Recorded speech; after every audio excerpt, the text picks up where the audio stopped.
Oke, baik, kita akan lanjutkan. Nanti ada latihan-latihan lagi di tengah-tengah ya untuk menjawab soal-soal yang masih masukkan ke dalam tugas.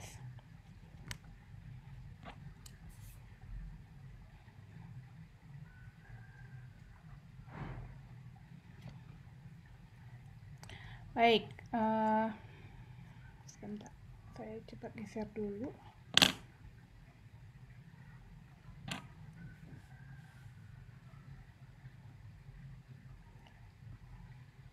Oke, nah, jadi kita akan lanjutkan untuk hari ini. Ini sudah kelihatan full screen ya?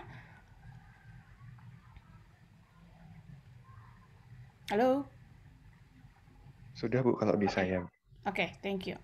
Nah, baik, jadi kemarin kita sudah tonton terakhir video tentang pohang steelmaking. Jadi pohang itu adalah industri baja ya di Korea yang sangat besar, dan dia juga sekarang investasi di Indonesia di Krakatau Steel ya, di sebelah Krakatau Steel itu ada namanya Krakatau Posko. Jadi dia juga memproduksi. Nah, nanti kita akan lihat lagi juga ada copper smelting mungkin di tengah-tengah. Bagaimana sih kalau kemarin kita sudah belajar tentang ini ya, tentang membuat copper. Selanjutnya bagaimana membuat smeltingnya. Oke, nah seperti yang kemarin kita bahas, ada berbagai rute untuk mengolah biji ya, mengolah biji. Misalnya ini logam oksida. Jadi misalnya Anda punya logam oksida, misalnya Anda punya Fe2O3 misalnya. Nah, ini bisa macam-macam. Ada atau misalkan Anda punya misalnya apa ya, zinc oxide atau misalkan titanium oksida gitu ya. Nah, ini ada macam-macam rute-rutenya gitu. Sama seperti kalau kalian nanti rancang pabrik, ada kita namanya adalah design selection, pemilihan desain ya. Ada rute leaching. Rute leaching ini digunakan untuk dengan hidrometalurgi, digunakan biasanya untuk biji yang kadarnya sangat rendah gitu. Kalau misalkan biji kadarnya sangat rendah itu digunakan leaching. Misalnya ada nikel ya, misalkan ada nikel, kemudian nikelnya itu di leaching dulu di dalam cuman mungkin 1%, nikelnya di leaching, sementara sisanya di ditimbun gitu ya, disimpan gitu. Kemudian biasanya kalau setelah leaching adalah dengan electrochemical reduction. Oke, saya sepertinya saya akan buka ininya ya, bahkan buka nggak tidak akan full screen karena saya sulit menulis kalau full screen. Saya keluarkan saja.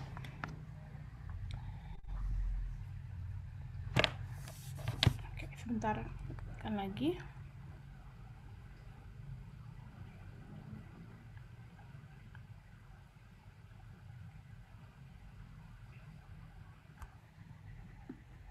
Oke ya, mungkin segini ya, kira-kira biar agak kegedean. Oke.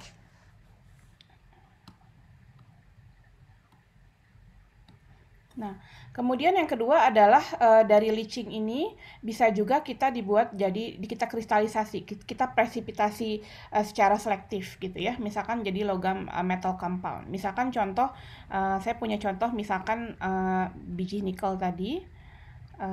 Biji nikel itu dia sebenarnya dia oksida hidroksida lah ya. Jadi ada NiOH, kemudian dalam suatu mineral lagi, ada Fe-nya, ada Mg-nya, ada macam-macam lagi seperti tanah merah. Nah, kalau dengan leaching itu bisa kita leach, kita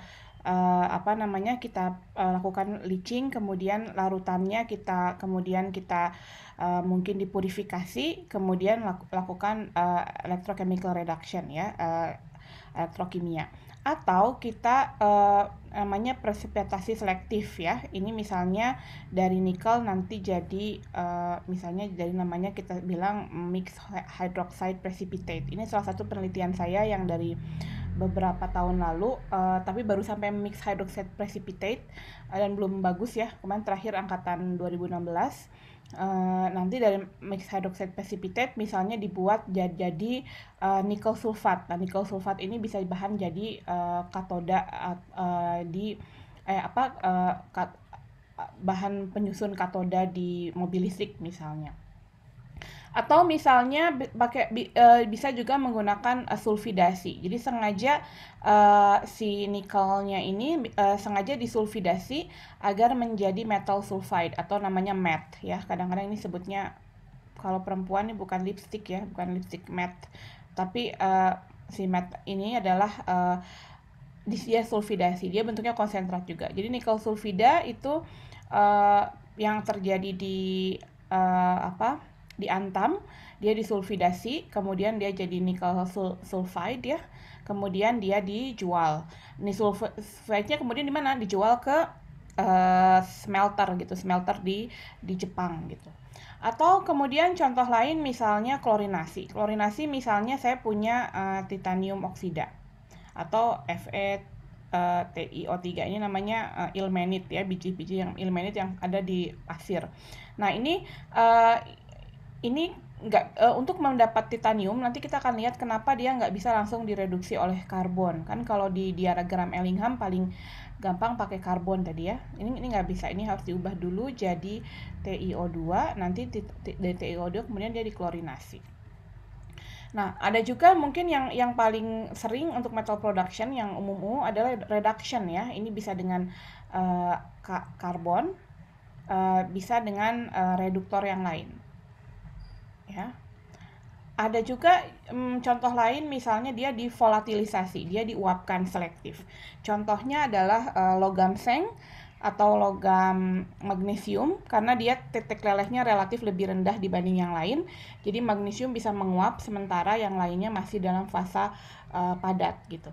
Kita selalu di metalurgi ini kita selalu berusaha agar fasanya itu nanti bisa kita pisahkan. Jadi misalkan yang satu jadi uap, yang satu jadi tetap padat misalnya. Jadi yang uap nanti dia keluar dari sistem yang padat. Jadi itu contoh untuk yang metal oxide ya. Lagi contoh lain adalah metal halida ya. Ini metal halida ya. Contohnya misalnya biji metal halida misalkan NaCl gitu ya. NaCl kalau misalnya biasanya ini kalau misalkan langsung itu bisa langsung reduksi, bisa juga langsung electrochemical atau mungkin bisa juga sama di leaching. Jadi lebih mirip-mirip. Jadi kalau rute yang leaching kemudian dia kristalisasi atau electrochemistry chemical reaction, ini namanya rute hidrometalurgi ya yang akan kita pelajari nanti setelah UTS. Sementara yang mulai dari divolatilisasi, diuapkan terbatas, kemudian direduksi, ya itu adalah dengan cara pirometalurgi ya. Jadi rute-rute ini saling melengkapi lah, saling melengkapi. Tapi untuk mendapatkan expertise yang dalam, yaitu biasanya beda ya. Orang pirometalurgi itu beda sama orang hidrometalurgi karena beda ilmunya. Nah, jadi kalau kita balik lagi ke high temperature, tadi seperti video yang kemarin kita lihat bahwa reaktornya di temperaturnya tinggi ya, panas ya di lelehan, sehingga akan sulit ya untuk menghandling, untuk menuangkan ya, kemudian untuk mengambil pengotor, kemudian untuk memprosesnya, untuk membawa dari satu tempat ke tempat yang lain gitu ya. Sulit juga untuk dilakukan secara continuous ya, secara umum continuous itu agak susah juga gitu ya. Nah, jadi the inherent difficulties, jadi kesulitan yang terjadi saat saat menghandling dan saat memproses dari material pada temperatur tinggi ini secara signifikan mempengaruhi dari desain dari reaktornya ya, mendesain dari reaktornya. Nah, jadi karakteristiknya adalah physical state of the feed. Jadi jenis feednya seperti apa, karakteristik fisiknya, apakah dia padat, apakah dia bentuknya bubuk, apa dia bentuknya gas, atau dia bentuknya udah berupa lelehan dari sebelumnya. Nah, itu mempengaruhi. Kemudian sumber panas ya. Bayangkan Anda punya temperatur 1600 derajat. Nah, kira-kira sumber panasnya mau dari mana gitu ya. Mau kita bakar gitu ya dari luar, mau kita misalnya kasih udara panas mungkin ya, atau mau kita pakai listrik misalnya. Nah, tapi kebayangin ya kalau satu gedung teknik kimia nih ya dipakai listrik, berapa efisiensi energinya, kita perlu lihat juga. Kemudian karakteristik lain adalah mekanisme mixing ya. Seperti kita ketahui kan selama ini kita kalau ketika kita mencampur, nah mungkin kalau masih pakai reaktor RTIK gitu ya, atau misalkan temperaturnya masih rendah, masih bisa kita masukkan pengaduk di tengah, kasih baffle, kemudian kita aduk gitu.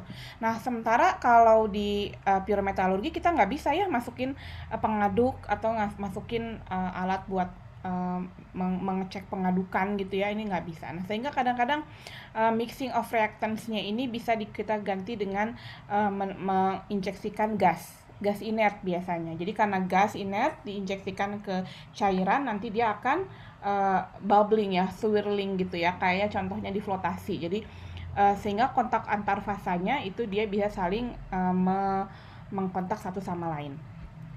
Kemudian ini juga continuous sama batch ya. Ada proses-proses yang dia bisa continuous, ada proses-proses yang dia harus batch mau nggak mau. Nah, itu kelihatan. Dan kemudian juga processing rates-nya berapa, laju umpannya ini berapa gitu. Itu juga mempengaruhi dari reaktor design. Oke, kita lihat lagi berikutnya. Nah, ini kita akan masuk ke jenis-jenis reaksi ya. Ada macam-macam jenis reaksi. Misalnya yang pertama adalah gas-gas. Reaksi gas-gas untuk temperatur tinggi sih jarang ya.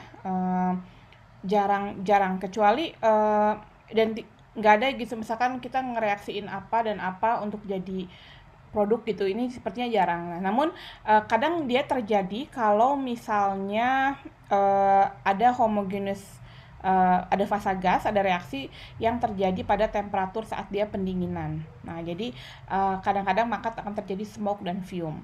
Misalnya ada reaktor mana ya cara reaktor ya? Misalkan ada reaktor Fe ya, besi gitu ya. Nah, besi itu biasanya kemudian di sini ada slag-nya. Nah, biasanya untuk membuat kalau kalian nanti lihat ya, namanya galvanized steel.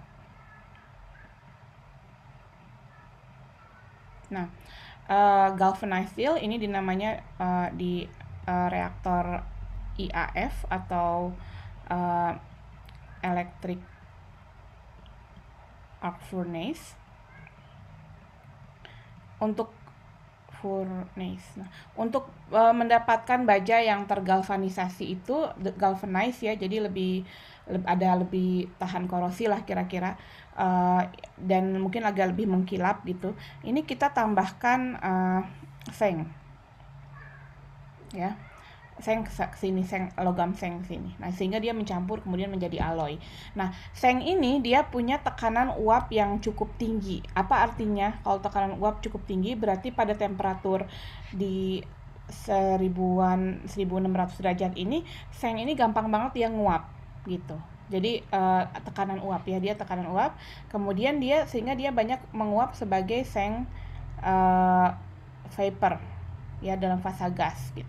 Dia akan menguap. Nah, ketika menguap kemudian di sini ditangkap di salurannya, ditangkap di sini temperaturnya dia udah mulai dingin nih di sini ya. Temperaturnya sudah mulai dingin, kemudian dia kontak dengan udara. Ya, kontak dengan udara, maka si sengnya ini dia bisa kontak dengan udara. Kemudian dia akan jadi zinc oxide, jadi kayak teroksidasi lah. Nah, karena dia dari fasa gas dengan fasa gas, dia jadi zinc oxide itu butirannya padat-padat, tapi jadi kayak padatan-padatan halus gitu. Jadi namanya adalah fume. Nah, fume ini tapi lumayan, kalau misalkan dia dikumpulin lama banget ya, itu nanti dia bisa jadi sumber bahan baku baru. Jadi zinc oxide-nya itu kan dikumpulin nanti diolah lagi gitu. Itu mungkin di awal ya, di bab pertama tempat dijelaskan juga apa itu fume. Tapi tidak diinginkan sebenarnya ya, tidak diinginkan untuk reaksi. Kemudian reaksi yang kedua itu adalah melting reaction atau reaksi pelelehan. Reaksi pelelehan jadi banyak ya, misalnya untuk produksi logam, misalkan untuk refining atau recycling ya. Kalian tahu juga bahwa sebenarnya ya di udah common practice juga di negara kita. Jadi mungkin kemarin sempat jadi temuan juga kalau nggak salah di Krakatau Steel misalnya ya. Jadi dia beli baja gelondongan dari Cina misalnya, dari Tiongkok, kemudian dia lelehin lagi, kemudian dicetak lagi gitu, atau mungkin baru ditambahin alloy apa gitu ya, kemudian baru dicetak lagi. Jadi biar nggak dari awal banget ya, dari orsnya gitu. Mungkin untuk mengurangi cost atau mungkin tidak kompetitif, jadi dia beli misalnya baja yang karbon steel dasar gelondongan banyak gitu ya, kemudian habis itu dilelehin lagi gitu. Termasuk kalau misalkan recycling aluminium itu juga tentu membutuhkan melting reaction. Nah, sumber-sumber panas untuk melting itu macam-macam. Ada biasanya ada indirect ya, misalkan dari electrical resistant heating. Jadi dia bentuknya seperti kayak apa ya, kayak ember gitu ya, kayak wadah. Kemudian bagian luarnya ini ada electrical resistant heatingnya. Jadi ada seperti ada induction furnace-nya gitu. Nah, induction furnace, dan kalau kalian lihat logam itu sebenarnya dia nggak stabil ya kan, yang lebih stabil itu sebenarnya oksida. Jadi sebenarnya nanti kalau kena udara itu akan gampang teroksidasi ya. Jadi liquid metal itu dia gampang banget bereaksi dengan udara. Cuman bedanya ada yang dia bereaksi terus kayak besi ya, ada yang begitu dia terkena dengan oksigen dia membuat lapisan tipis kayak aluminium. Jadi kayak nggak, kalau aluminium kayak nggak apa namanya, kayak nggak, misalkan mana ya aluminium ya, seperti tidak terkorosi, padahal sebenarnya dia korosi cuman di lapisannya aja gitu. Nah jadi ini kalau di melting ini ada liquid metalnya dipanaskan di sini, kemudian biasanya kita atasnya kita kasih ini ya, flux itu kayak liquid ya, liquid dengan jenis apa gitu, atau dengan gas inert. Jadi gas inert yang misalkan SF6 itu untuk menutup biar nggak ada oksigen yang masuk, karena kalau ada oksigen masuk pasti si logamnya akan jadi jelek karena ada oksigennya, sementara kita nggak pengen dia terkontaminasi oleh oksigen sebelum dia dipadatkan kembali. Oke, nah ini yang saya kasih contoh adalah gas liquid reaction. Ini gambarnya kurang besar ya, saya gedein aja.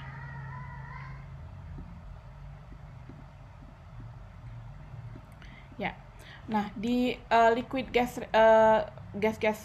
liquid reaction ini adalah kalau misalnya ada reaksi yang bisa menggunakan gas sebagai reaktannya, itu juga kita lakukan gitu. Dan atau kalau misalkan nggak bisa temperatur tinggi, sengaja kadang-kadang kita masukkan gas juga gitu ya untuk mengaduk gitu. Nah jadi dengan adanya pengadukan dia akan meningkatkan injection reaction-nya. Kemudian juga dengan ada pengadukan dia akan mengaduk ya dari sini ya. Jadi high bath agitation, bath itu bukan mandi ya, bath itu si liquidnya ya, liquid metalnya itu kemudian akan ada pengadukan yang jadi cepat kalau dia diinjeksikan gasnya, dan gasnya dengan high velocity, dengan dengan kecepatan yang tinggi. Nanti dia akan bubbling gitu ya, dan sambil bubbling nanti dia kontak saling mengaduk misalnya si liquidnya, dan bisa reaksinya bisa tercapai. Nah itu lumayan lebih oke dibandingkan tanpa ada tanpa ada gasnya. Oke, ini contoh lagi. Ini ada kadang-kadang macam-macam. Ada yang top blown namanya. Jadi top blown tuh ditiup dari atas, atau ada bottom blown atau ditiup dari bawah gitu. Jadi kemudian kenapa ini juga masuknya dari atas, nanti keluarnya dari sini.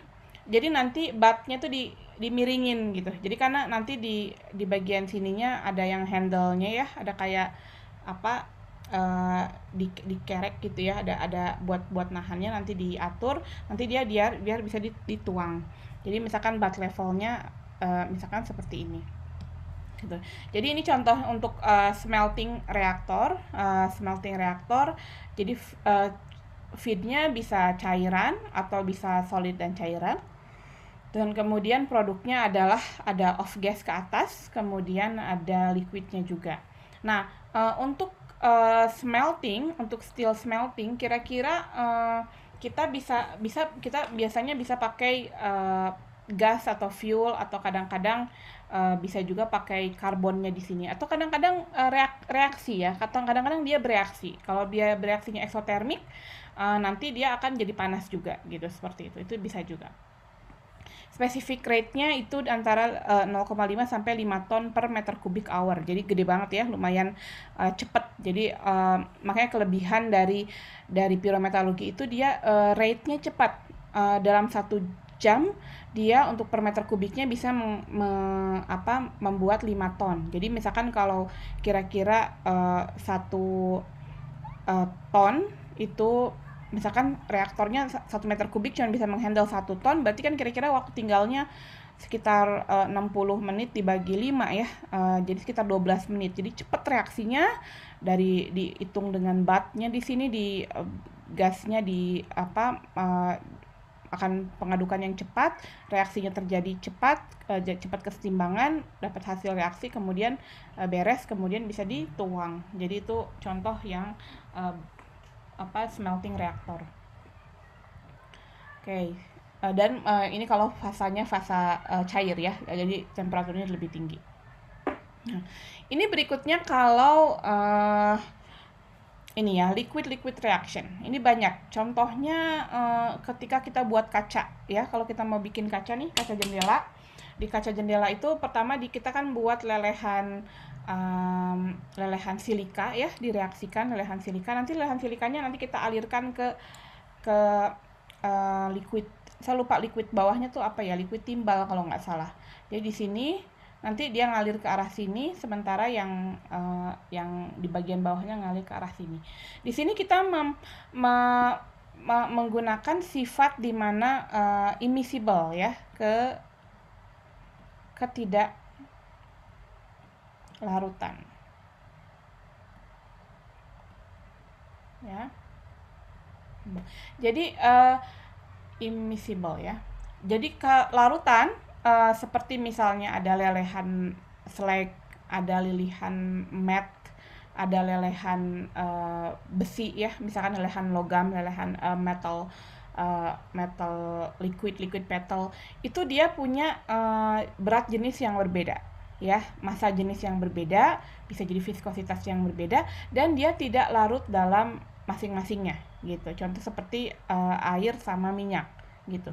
Nah, sehingga yang terjadi adalah ini ketika dia bereaksi ya, ketika dia bereaksi, ketek bereaksi. Nah, setelah bereaksi nanti akan terbentuk mungkin di sini nyambung ya, barang-barang gitu.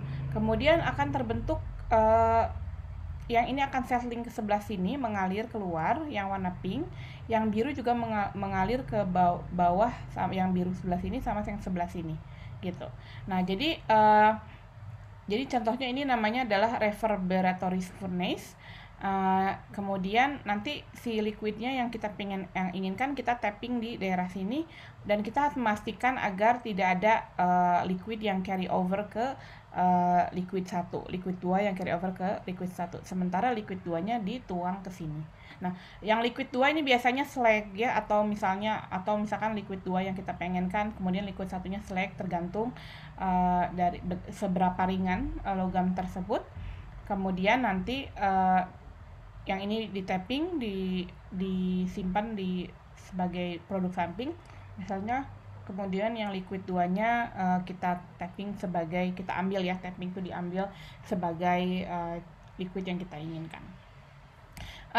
Heat source-nya bisa dari transfer dari gas, misalnya gasnya sudah panas, bisa jadi combustion di sebelah sini, itu juga bisa ya.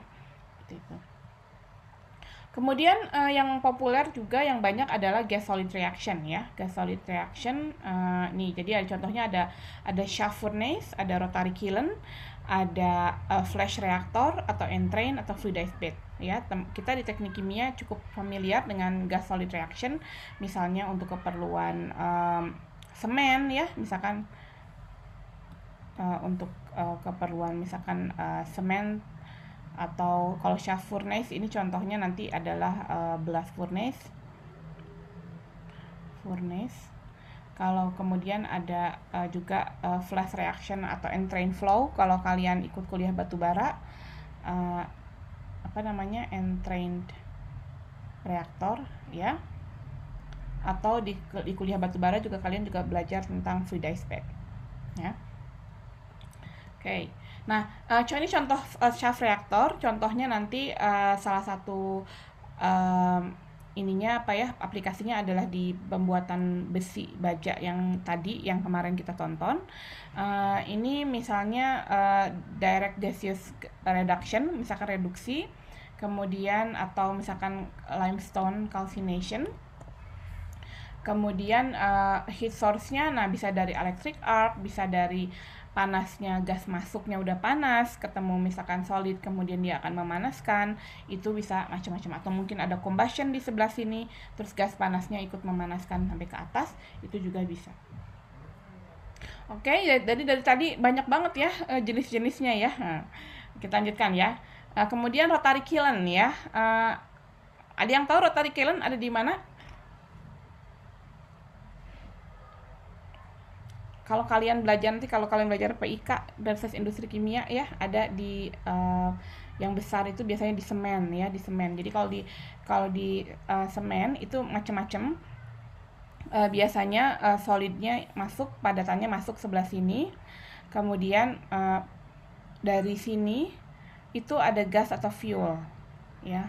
Ada gas atau fuel, kadang bisa dari coal, kadang bisa juga dari gas.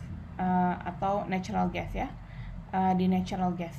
Nah, kalau pengen bersih itu biasanya pakai natural gas. Tapi kalau misalkan memang nggak ada, pakai coal. Bahkan sekarang kalau di semen itu semuanya tuh ada aja, semuanya dimasukin, semua sampah plastik lah, ada sampah-sampah ini, ada sampah-sampah pertanian yang nggak kepake, itu semua dimasukin demi untuk mengurangi greenhouse gas ya, rumah kaca.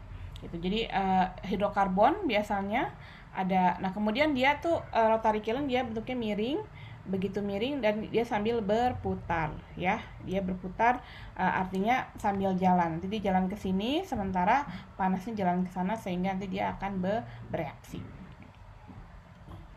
Kemudian ini contoh fluidized bed ya, atau rotary atau entrain flow reaction.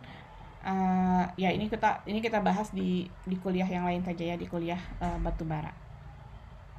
Nah, jadi tadi setelah kita tahu reaksinya, sudah kita tahu reaktornya, jenis-jenis reaktornya apa, yang tentunya sangat berpengaruh ke fasa ya. Fasanya reaktornya apa, produknya apa, kemudian dia perlu pengaduk atau tidak. Nah, selanjutnya adalah energy sources.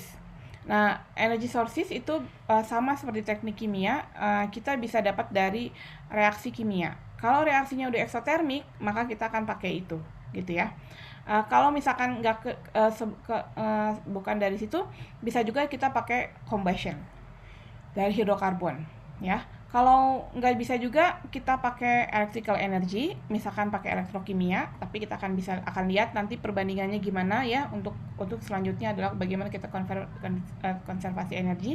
Dan kalau kita masih punya uap-uap panas, masih punya sensible steam, masih punya aliran-aliran yang masih panas dan masih bisa dipakai, itu kita pakai conserve energy, gitu ya. Kita pakai conserve energy.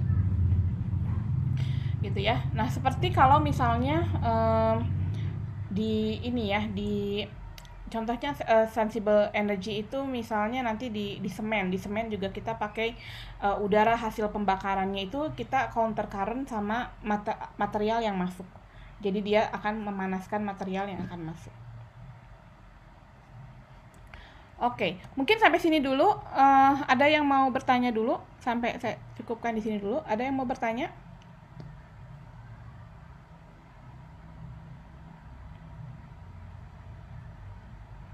Belum? Belum, Bu. Oke, kalau enggak kita lanjutkan ya. Nah, untuk energy sources, sebenarnya ini mirip-mirip teknik kimia ya. Nah, jadi misalnya ada beberapa reaksi yang dia itu sangat eksotermik ya, kita lihat. Misalnya oksidasi solid or liquid metals misalnya. Misalnya ini ya, misalkan Cu2S dia di apa namanya dioksidasi jadi CuL dan SO2, gas SO2. Ini dia sangat eksotermik ya, sangat eksotermik, minus 217 joule per mol atau minus 217 kilojoule per mol. Atau misalnya ini dissolving, jadi silikonnya pengotor di Fe. Terus kalau kita oksidasi, dia akan jadi SiO2. Nah, SiO2-nya ini ternyata dia sangat eksotermik. Ya, sementara SiO2-nya ini dia masuk ke lelehan. Jadi misalnya gini, ini salah satu cara kita biar memurnikan iron gitu ya. Jadi kalau misalkan kita punya, saya kasih contoh di sini. Kalau saya punya iron, si iron ini dia punya pengotor. Dia ada Si, ada Mn, ada P, macam-macam ya. Pengotor di besi itu nggak bagus karena dia bikin besinya jadi keras, jadi getas, jadi susah buat di mesin gitu. Nah, yang kita lakukan itu kita tambahkan fasa lain di sini. Misalkan di sini. Namanya fasa slag. Fasa slag itu terdiri dari silika, kemudian misalnya mangan, terus misalkan apalagi ada CaO, ada MgO, misalkan ya sengaja ditambahin. Mau nggak mau ini sengaja ditambahin. Nah, kemudian di bawahnya kita salah deh, bukan dari bawah, dari atas. Bukan dari bawah. Itu kalau bottom blown ya. Kalau misalkan dari top blown, itu sengaja saya masukkan oksigen. Kenapa saya masukkan oksigen? Nah, pakai sedotan ya, atau lens namanya. Lens itu kayak saluran panjang, kemudian ada oksigennya diinjeksikan gitu.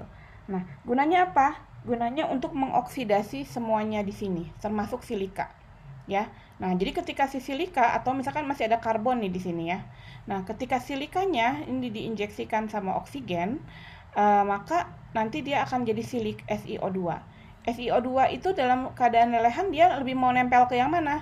Mau nempel ke yang logam atau nempel ke yang slag?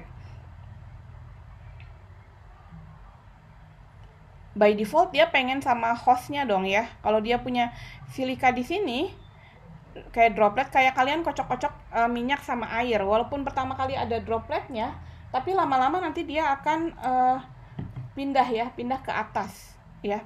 Dia akan pindah ke sini kan gitu. Dia akan pindah ke sana setelah agak berapa lama gitu. Begitu juga dengan mangan. Mangannya kita oksidasi, terus dia akan pindah ke sini. Nah, reaksi ini ketika dia oksidasi ini adalah ternyata sangat negatif ya, atau sangat eksotermik, sehingga justru dia memprovide atau justru dia memberikan ininya ya, menyediakan energi untuk si reaktor ini gitu. Sehingga kalau dari sini termasuk yang C-nya juga ikut teroksidasi sama CO gitu. Sehingga kita akan di sini akan dapat Fe yang lebih bersih gitu, yang tanpa ada pengotor. Pertanyaannya, apakah Fe akan teroksidasi juga enggak? Menurut kalian?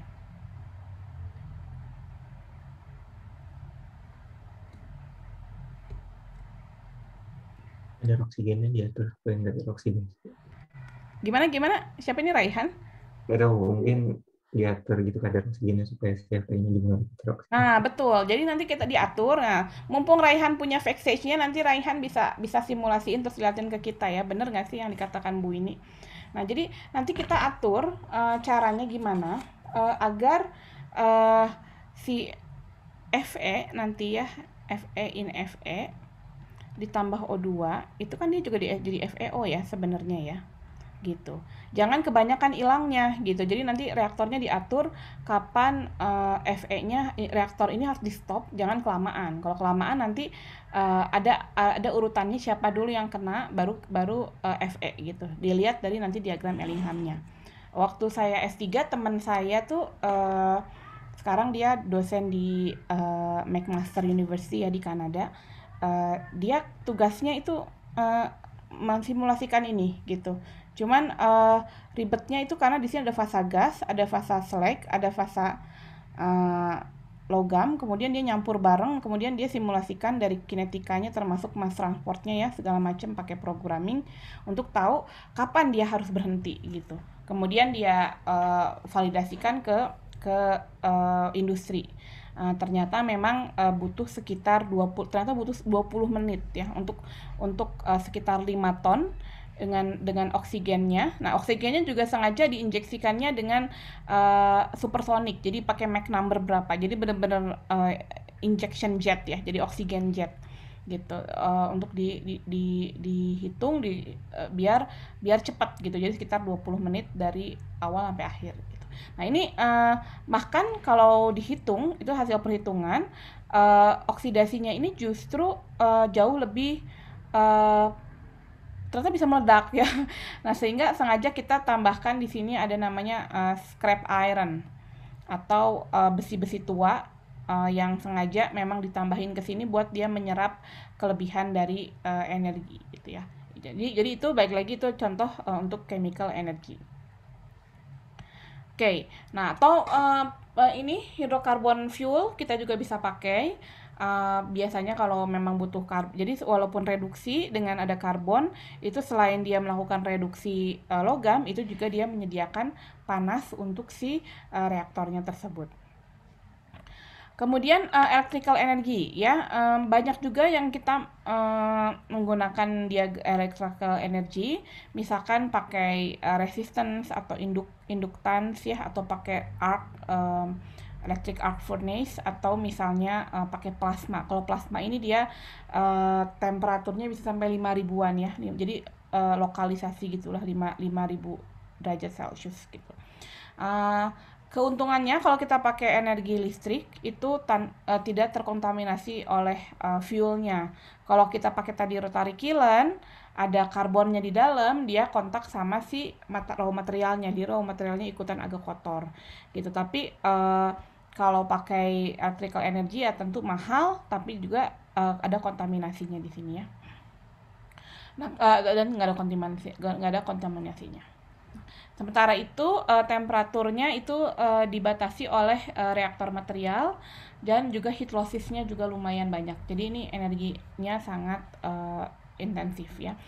Kalau bayangan energi yang dibutuhkan itu adalah untuk produksi aluminium ya waktu di Australia. Jadi ada negara bagian namanya Victoria ada satu negara bagian di bawah, kemudian saya di kota Melbourne-nya ya. Jadi Victoria itu kayak provinsi lah saya tinggal di kota Melbourne.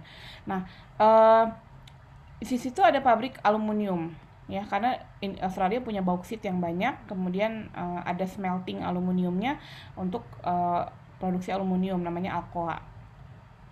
Nah, produksi listrik yang dibutuhkan di Alcoa itu mensuplai, kalau dihitung itu sama dengan 40% listriknya si Victoria. Kebayang nggak? Jadi satu kota gede ya, nggak gede-gede banget, ya gede lah lumayan ya. Penduduknya sekitar berapa ya, 15 juta mungkin ya, tapi dengan penggunaan listrik per kapita yang sangat tinggi dibanding negara berkembang tentunya. 40%-nya itu habis untuk aluminium gitu. Jadi saking kalau dia pakai electrical energy ya. Kemudian yang tadi ada induction heating. Tadi induction heating itu yang ada di electrical conductor. Kemudian ada juga arc dan plasma heating. Jadi ada ionized gas yang diionisasi, itu dibuat plasma ya di antara inert dan elektrod yang terkonsumable. lokalnya temperatur. Jadi kalau untuk yang dia besar itu agak susah ya untuk transfer energinya. Tapi kalau lokal temperaturnya bisa sampai 3000 sampai 10.000 Kelvin. Kemudian dan high rates ada energi inputnya gitu. Kemudian yang lain adalah conserve energy, jadi misalkan recycle energy untuk preheat atau untuk memanaskan lagi material. Kalau saya lagi ngerjain tugas nih ya, proyek tentang semen. Jadi kalau di semen itu mana ya? Jadi misalkan kalau ini ada rotary kiln, nah materialnya ini masuk ke sini. Ya, saya pernah ngadain percobaan ya dulu sama mahasiswa angkatan 2013 waktu itu. Jadi kita ngajain rotary kiln kita masukin seadanya. Kalau kita masukin seadanya di sini, apalagi room temperatur, reaksinya tuh nggak berjalan. Misalkan saya mau reaksi 1200 gitu, justru nggak berjalan karena dia dipakai untuk preheat ya, untuk memanaskan gitu. Sementara kalau reaksinya mau bagus, ini dia di sini harus udah mulai panas gitu. Maka kalau di semen di rotary kiln ada namanya kita sebut preheater. Kemudian di sini disebut adanya cooler. Jadi material yang masuk sini itu dia dibakar sama api ya, sama api dari coal, dari batu bara.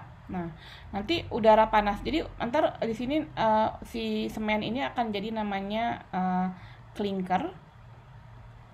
Clinkernya juga panas ya, 1400. Terus kita harus dinginkan ke sekitar 200 gitu. Nah, ini kita masukkan namanya ada cooler. Jadi ada fan ya. Jadi udara yang banyak gitu.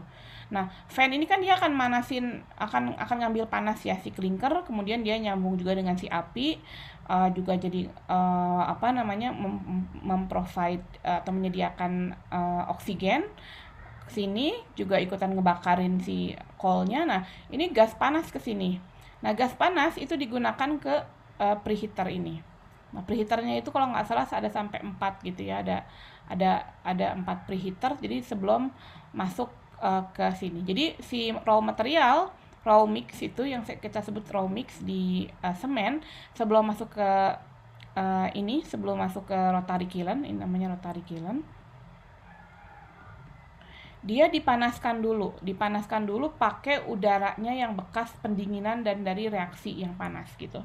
Nah, dipakai untuk ini. Jadi secara umum energinya hampir semuanya terpakai ya, walaupun ada yang hilang-hilang losses gitu.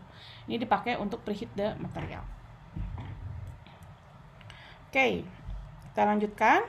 Nah, sekarang ini yang menarik ya, ini adalah refractory ya. Di refractory material itu adalah bata ya, bata atau bata untuk untuk sebagai bata sih ya, bata tahan api untuk lining atau pelapis dari si reaktor, karena nggak mungkin reaktornya ini dari besi atau baja ya gitu. Jadi cost-nya, physical chemical properties-nya tentunya dia harus tahan terhadap attack dari liquid dan gasnya, kemudian harus punya thermal shock resistance yang baik, kemudian ada mechanical strength-nya juga, dan juga ada bonding-bondingnya ya, seperti itu. Nah, refractory itu adalah merupakan biaya operasi ya, karena dia harus diganti gitu. Oke, sebagai selingan saya akan perlihatkan video sebelum kita lanjut. Saya juga ngambil dari YouTube ya, nanti bisa dilihat linknya. Minggu ini belum saya upload. Mana ya?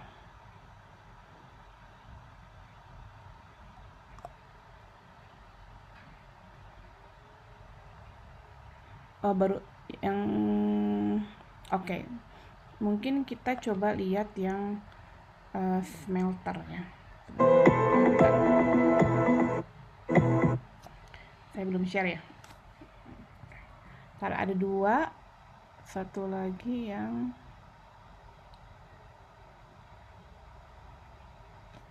oke, kita share screen.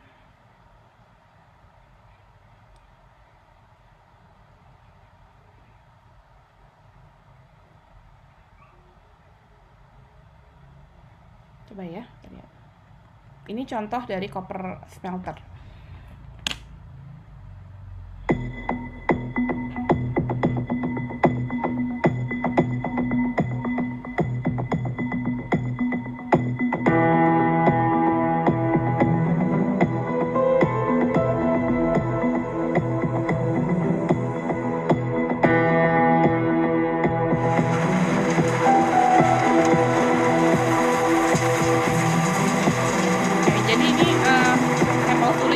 Nah, jadi sebenarnya yang lelehan slag itu kalau dia didinginkan dia akan jadi batu-batu kayak gini gitu ya.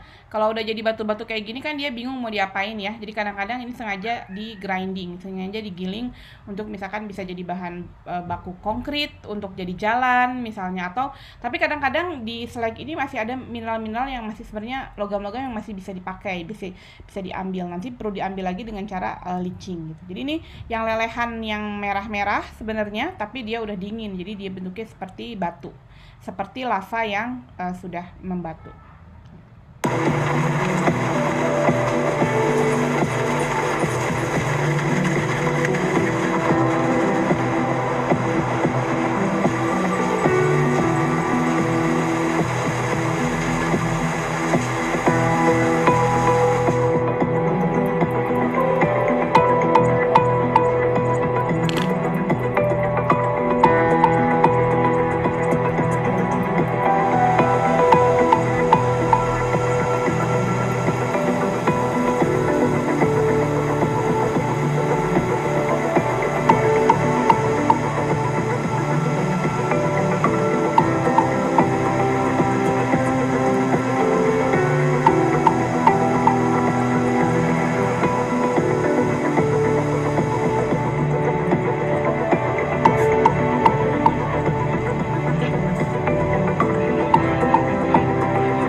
Jadi yang ini adalah hasil smelter koper tembaga, tapi tembaganya belum murni, masih 98%. Jadi dituang ke dalam cetakan-cetakan seperti ini. Nanti cetakan ini jadi anoda. Jadi anoda untuk proses berikutnya. Nanti di proses berikutnya baru elektrolisis buat meningkatkan ininya ya, komposisinya.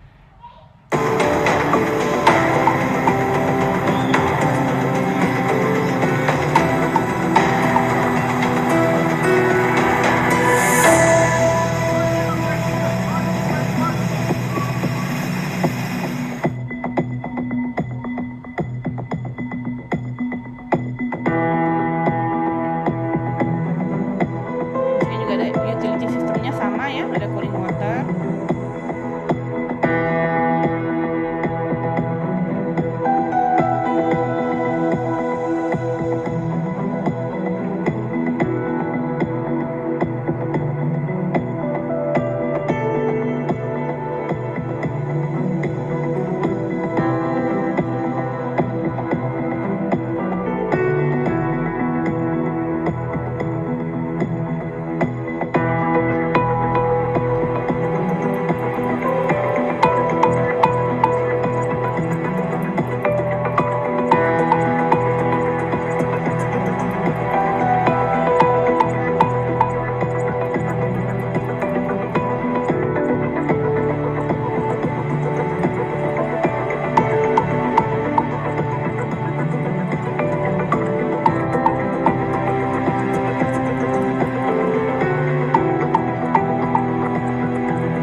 Itu contoh satu tentang copper smelter ya, copper smelter.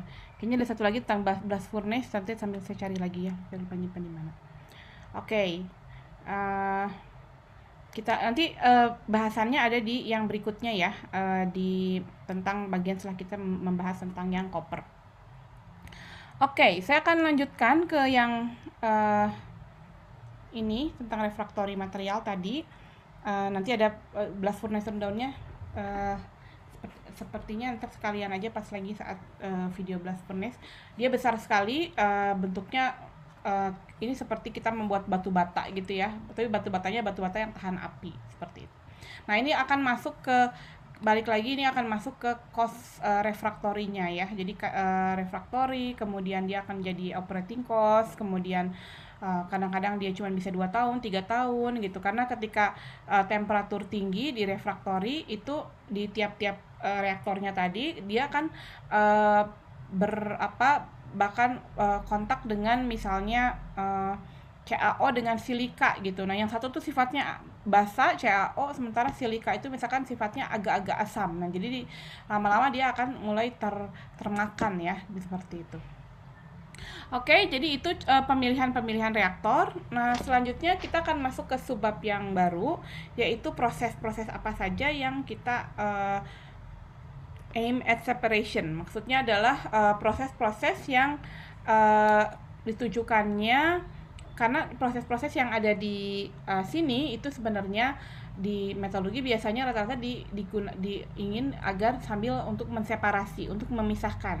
Karena susah banget kita memisahkan kalau kita punya satu campuran. Jadi dengan cara memisahkan fasanya yang diubah, yang satu misalnya jadi uap, yang satu tetap dalam bentuk cairan, kita bisa memisahkan si uap dan si yang bawah gitu.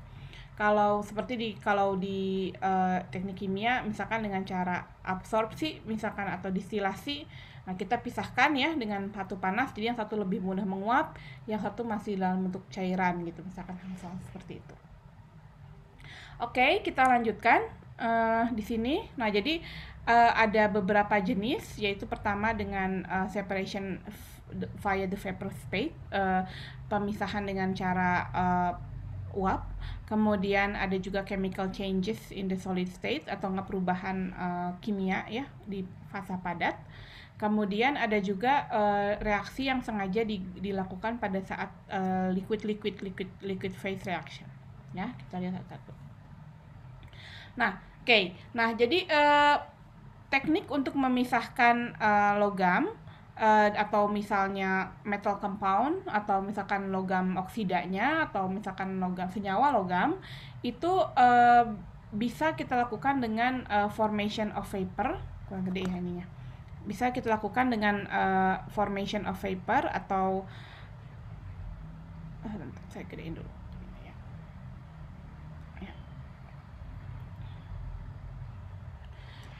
Kita sengaja buat dia jadi uap ya.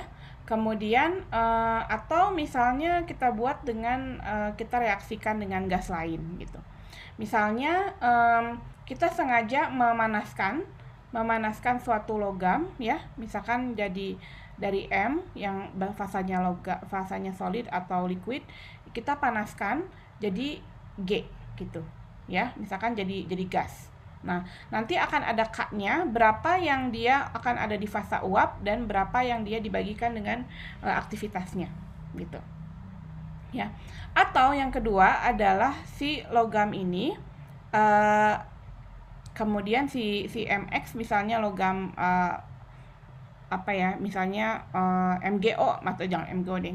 Misalnya KCl misalnya ya, contohnya tuh yang punya Raihan. KCl sengaja kita uapkan jadi gas gitu. Kita lihat K-nya berapa, pada temperatur berapa dia akan jadi gas, kemudian bisa kita pisahkan dari si padatannya kalau bisa gitu ya. Atau kita sengaja membuat new vapor species atau membuat satu vapor baru atau uap baru dengan mereaksikan dia dengan suatu gas lagi gitu untuk membuat reaksi yang gas. Ini adalah K-nya. Nanti akan dilihat apakah bisa kita pisahkan. Nah, contohnya, karakteristik materialnya apa sih yang kita ingin dapatkan di vapor separation process? Kenapa sih kita perlu ada proses yang kita buat dia jadi vapor gitu ya, bisa jadi uap dan kemudian kita pisahkan. Karena nanti biar kita pisahkan dan kemudian nanti biasanya ini digunakan untuk material yang kita pengen produknya. ya. Sama seperti kalau kalian ingat di kolom distilasi. Di kolom distilasi itu kan produk yang kita inginkan itu adalah si produk uapnya biasanya, A-nya. Yang ingin kita misalnya maksimal 99,99% itu kan A-nya di situ gitu. Nah, ini juga sama. Biasanya kalau kita pengen vapor separation process, biasanya kita mau produknya dalam fasa gas. Nanti setelah jadi fasa gas, nanti bisa kita mungkin diinginkan lagi dipindahkan di tempat yang lain gitu. Kemudian vapor pressure-nya ini, tekanan uapnya itu dia sensitif terhadap temperatur dan juga tekanan. Jadi kita bisa atur-atur kapan dia tekanan uapnya cukup besar untuk bisa kita ambil, kita misalkan sedot dengan pompa vakum, kemudian nanti kita kondensasikan di tempat yang lain gitu. Nah, untuk reaktornya harus memungkinkan agar lebih gampang mengambil dari vapornya. Kemudian harus berpikir juga bagaimana dengan surface areanya atau supply reaktannya. Kemudian harus berpikir juga berapa kira-kira total tekanan di dalam reaktor gitu. Dan juga jangan lupa adalah temperaturnya. Cukup banyak vapor separation process itu. Jadi misalnya misalnya saya waktu itu punya waktu itu saya pernah ngerjain project tentang ada yang tahu MSW atau Municipal Solid Waste ya. Jadi di sini tuh ada sampah. Kalau kita incinerasi ya, sampah kota, municipal solid waste. Kemudian dia tuh akan banyak menguap logam-logam tertentu, yaitu si PB sama ZN. Nah, dia tuh akan banyak menguap gitu. Itu saya pernah melakukan studi dengan Umicore ya, dengan Eropa. Kemudian bagaimana dia berkontak dengan gas yang lain yang keluar dari si sampah itu, yaitu ada Cl sama ada F kalau nggak salah. Nah, jadi kita lihat interaksinya, karena ternyata si PB itu dia sering menguap di temperatur 700 derajat dia udah menguap gitu. Kemudian seng juga menguap. Jadi artinya kan kalau misalkan kita bakar solid waste-nya, terus si PBZN-nya kontak dengan Cl jadi PbCl2, Zn-nya jadi ZnCl2. Ini bisa kita tangkap lagi nggak di atas reaktor, terus kita tangkap misalkan pakai back filter gitu. Sehingga ketika kita bakar municipal solid waste itu, yang keluar itu adalah lebih ke gas buang yang lebih bersih aja gitu, CO2 aja gitu, CO2 dan nitrogennya. Sementara logam-logam berat ini yang sebenarnya dia berbahaya buat lingkungan, itu bisa kita ambil, kita trap misalnya di back filter karena dia sudah menguap, kemudian nanti kita kondensasikan gitu. Itu waktu itu studi saya tahun berapa ya, 10 tahun yang lalu mengecek tentang ini. Kita lihat pakai dari termodinamikanya gitu. Ini penting biasanya kalau di negara-negara yang lahannya terbatas ya, yang teknologinya tinggi, misalnya di Taiwan gitu ya, atau di Hong Kong, karena dia mungkin lahannya bagi Taiwan lahannya segitu-gitu aja, maka sampah dari kota itu harus dibakar ya, diinsinerasi di municipal solid waste-nya. Oke. Nah, kemudian karakteristik dari pemisahan dari prosesnya itu yang penting adalah mass transport ya. Yang tingkat 3 belum belajar transport fenomena, tapi membayangkan bahwa mungkin bisa dibayangkan. Jadi kalau misalkan ini ada permukaan, kemudian ini ada fasa fasa bulknya ya. Ini fasa bulk, fasa surface. Nah, misalkan dia punya tekanan uap di sini misalkan ini PIS. Kemudian di sini tekanan yang di sini namanya PIB gitu. Nah, seberapa cepat si spesies ini pindah ke sana, itu rate-nya itu didasarkan dari namanya mass transfer coefficient. Mungkin juga kalian yang belajar absorpsi ya bentar lagi ada dibandingkan dengan tekanan dikalikan dengan delta P atau driving force-nya, yaitu perbedaan tekanan saat di bulk dengan tekanan saat di permukaan gitu. Jadi semakin gampang di bulk-nya ini kita remove, kita ambil tekanannya si vapor I-nya itu, maka reaksinya lebih cepat. Paling gampang untuk mass transport ini kita bisa lihat misalnya kita jemur baju ya. Kita jemur baju basah, kita jemur. Satu misalnya dikasih apa di tempat biasa di dalam ruangan, nggak diapain gitu ya.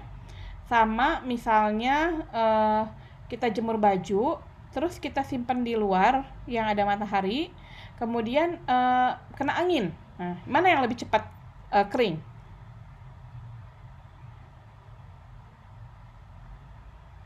Di Mana yang luar, Bu. Iya, yang di luar ya. Karena PI bulk-nya atau tekanan uap si di fasa bulk ya, di fasa curahnya sebelah sini, dia kosong gitu ya, hampir hilang karena dia selalu ke bawah angin gitu. Sementara jadi terus saja ya narik jadi reaksi bergerak ke kanan gitu. Jadi transportnya tetap jalan gitu. Itu juga yang terjadi di sini. Jadi kalau biasanya kalau tekanan uap si kesetimbangan misalnya 0,5 gitu ya, 0,5 atm gitu. Misalkan saya mau ngambil PB misalkan, PB dari municipal solid waste ini, misalkan dari PB-nya ini 0,3 atm. Maka untuk dia narik keluar itu adalah kita buat P totalnya dari si sistem itu jangan atmosferik. Kalau atmosferik dia 0,5 totalnya satu ATM, dia nongkrong aja di situ gitu ya. Selama dia diam di situ ya dia akan tetap kesetimbangan. Tapi kalau P totalnya kita buat kurang dari 0,5 ATM itu nanti dia akan tetap P totalnya lebih besar daripada P yang keluar ya, tekanan yang keluar dari si PB-nya, maka dia akan terus ketarik ke luar. Jadi dia akan keluar begitu. Nanti kalau sudah keluar dari reaktor tinggal dikondensasikan dan kita bisa ambil gitu. Itu contohnya. Oke ya, jadi itu contoh dan itu kan lebih gampang ya. Jadi produk yang kita inginkan atau yang kita ambil bisa diambil dari si produknya. Vapor separation ini di mana-mana sering banget dipakai. Kita gunakan untuk mempurifikasi, untuk prinsip removal distilasi ini banyak banget dipakai ya. Nah, jadi ini tadi ceritanya tadi. Jadi mass transfer coefficient itu juga bisa ditingkatkan dengan meningkatkan local gas velocity, pakai angin, pakai kipas angin, pakai AC gitu ya. Dan turbulensi dari gas yang dari reaction furnace. Contohnya misalkan tadi pakai angin-angin di angin-angin gitu ya, kalau di ini jemur baju misalnya. Kemudian increasing delta P biasanya bisa dengan cara meningkatkan tekanan uap di permukaan. Mungkin kita cari berapa yang tekanan uapnya hasil hitungan itu lebih tinggi, atau kita kurangi lagi PI di bulknya, misalkan dibuat lebih vakum jadi dia lebih ketarik. Kemudian partial pressure-nya yang di bulk ini ya, di luarnya ini di tadi kan ada di surface sama ada di bulknya ya. Nah, yang ini bisa diminimalisasi dengan cara misalkan kita ambil terus gaseous produknya dengan pump chamber, jadi dipompa keluar gitu ya. Atau kita tambahkan misalkan gas inert untuk biar di sini dia nggak jenuh gitu, nggak saturated ya. Kalau nggak jenuh kan nanti dia bisa tetap menguap gitu. Oke, kita lanjutkan. Nah, contohnya ini adalah seng ya. Jadi seng itu biasa ingin kita ambil. Sebenarnya kalau equilibriumnya itu adalah dia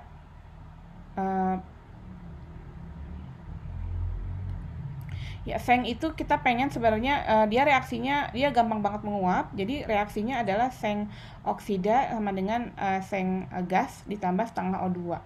Jadi ini kalian bisa lihat nanti di diagram Ellingham berapa tekanan uap PO2 yang butuh tuh ya. Berapa ya tekanan O2 yang butuh. Coba kita lihat diagram Ellinghamnya sambil jalan ya. Sebentar, saya stop share dulu. Kita lihat diagram Ellinghamnya.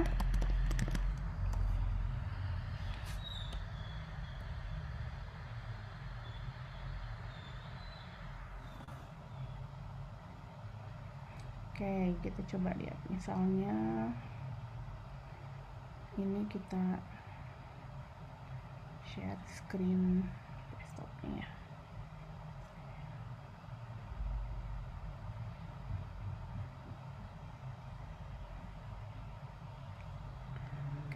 Misalnya ini, misalnya kita lihat Feng, mana Feng?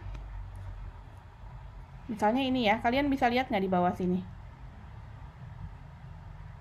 2 ZNO ditambah 2 ZNO. Nah, ini dia tandanya dia bengkok ya. Kalau tandanya bengkok artinya dia berubah fasa.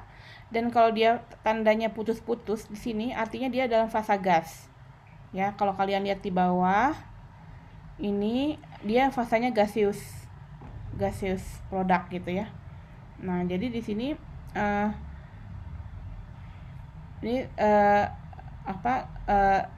Zn tambah ZNO di sini. Dari sini kemudian misalnya di temperatur berapa ya ini? Misalkan di sini temperatur 1200. Misalkan temperatur 1200, dia energi Gibbs-nya adalah minus 370. Nah, untuk tahu berapa untuk tahu berapa ininya, kita harus tarik garis O ke sini. Mungkin saya coba screenshot di sini ya, biar kita bisa sama-sama lihat. Oke, kita coba screenshot biar kita bisa tarik gambarnya.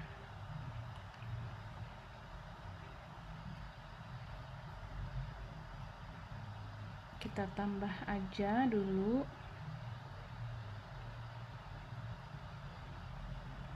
Oke, terus kita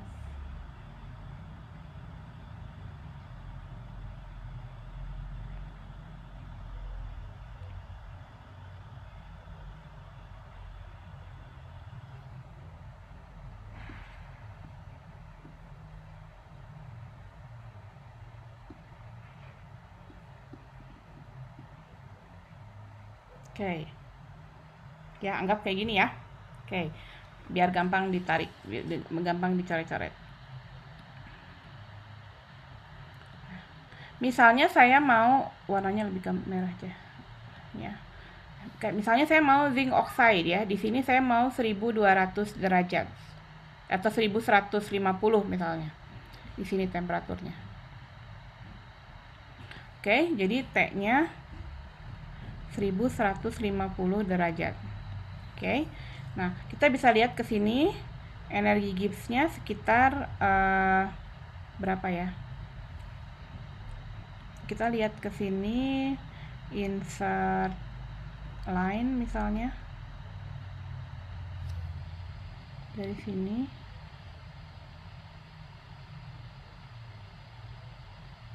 Itu ya.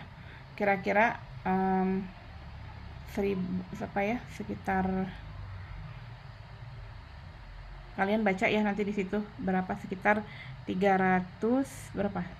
350, 375, 380 misalnya ya. Misalkan delta G-nya delta G-nya adalah minus 380 derajat. Kilojoule per mol. Nah, untuk tahu berapa PO2-nya yang dia sesuai dengan reaksi ini, zinc oxide ya, tadi zinc oxide-nya Zn ditambah karena kita pengen balik ya, Zn tambah O2 jadi 2 ZNO, maka kita akan perlu tarik garis dari yang dekat angka titik O ini. Dekat angka titik O, kita tarik garis dari sini menuju si titik ini. Nah, kita tarik garis ke sini.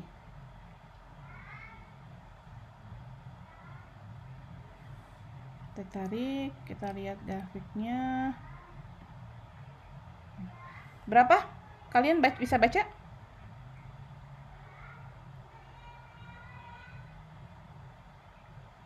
Berapa? 10 pangkat minus 15 mungkin. Ya, sekitar 10 pangkat minus 15 ya, plus minus ya. Oke, berarti PO2-nya adalah 10 pangkat minus 15 ATM. Ya, masih terlalu susah ya, terlalu tinggi ya, gitu. Sehingga gimana kalau kita pakai kita atur aja kondisi, kita masukkan CO dan CO2 terus kita atur kondisinya gitu, sama seperti yang kayak kemarin ya. Jadi kalau untuk itu kalian bisa lihat di yang titik yang ada warna hijau, warna ini ya, warna C, ada C di sini. Terus kalian tarik garis menuju ke sini, si titiknya tadi. Gitu. Jadi kita tarik garis dari shape-nya. Misalkan dari titik sini, tarik garis pakai penggaris kalian ke sini.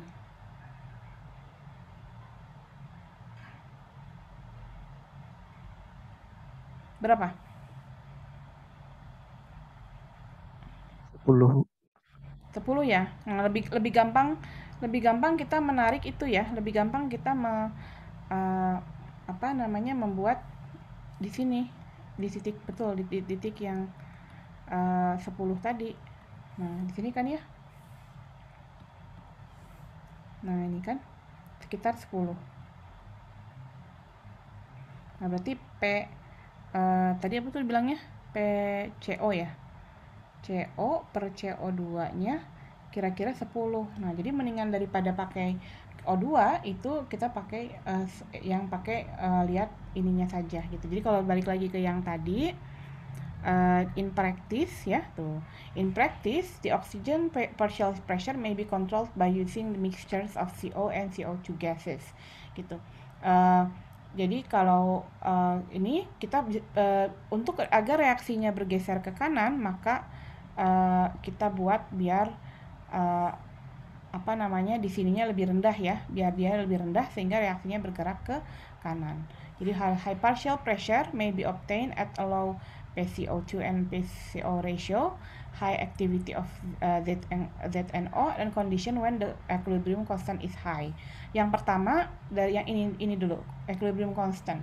Jadi delta G itu sama dengan minus RT ln K. Ya, jadi dengan kita tahu delta G-nya, kita bisa tahu K-nya berapa, ya kan? Nah, kita cari yang K-nya biar bisa setinggi mungkin dengan cara membuat delta G juga jadi lebih negatif. Kalau bisa dia negatif biar K-nya jauh lebih atas 1. Artinya dia lebih gerak ke kanan. Nah, definisi K itu sama dengan apa? Kalau gas itu kita sebutnya adalah jangan pakai konsentrasi tapi pakai partial pressure ya. PZN ya, ini 1 ditambah dikali dengan CO2, jadi tekanan parsial CO2 yang dalam fasa gas dibagi dengan tekanan uap si CO fasa gas dibagi dengan reaktan. Nah, ditambah dengan aktivitas dari zinc oxide. Apa itu aktivitas? Aktivitas itu seperti konsentrasi ya. Jadi kayak kalian ingat kan, aktivitas itu seperti A itu adalah koefisien aktivitas dikalikan dengan konsentrasi itu, atau dikalikan dengan C ya. Aktivitas dikalikan dengan konsentrasi gitu. Jadi kalau misalnya dia ideal, biasanya konsentrasinya apa, aktivitasnya juga sama. Kalau padatan itu biasanya aktivitasnya sama dengan 1. Jadi untuk pure solid, kalau nggak bikin larutan padat gitu ya, A-nya itu 1. Gitu. Kalau lelehan baru aktivitasnya dia berkurang karena ada campur-campuran yang lain gitu. Nah, jadi artinya apa? Berarti biar karena K itu tetap ya, karena K itu tetap, maka agar ZN-nya tinggi, maka pertama ini ya, A-nya harus sebesar mungkin, high activity of ZNO-nya harus besar. Ya, ininya besar, dan juga PCO2 per CO-nya juga harus kecil. Jadi ini kita buat kecil, ini dibuat besar. Jadi sehingga dia pembaginya besar ya. Pembaginya besar, maka nanti P-nya juga akan jadi besar. Gitu. Nah, jadi mudah-mudahan dengan reaksi ini si zinc-nya dia akan menguap dari si reaktor dengan adanya karena dibubbling oleh gas CO, mungkinnya dicampur dengan gas CO, nanti akan menguap, kemudian nanti di atas dia akan didinginkan, ada kondensernya gitu. Apakah nanti ada masalah di reaktornya? Ada ya, challenges-nya ada. Kadang-kadang dia bisa terjadi reaksi balik kalau CO-nya masih ada di atas. Kadang-kadang dia bisa reaksi balik ke ZNO, kadang bisa gitu. Ada sih, cuman minimal dari ini kita bisa lihat bahwa ini kita ingin mengambil ZNO dari Zn dari ZNO. Oke, sampai sini silakan ada yang mau bertanya dulu.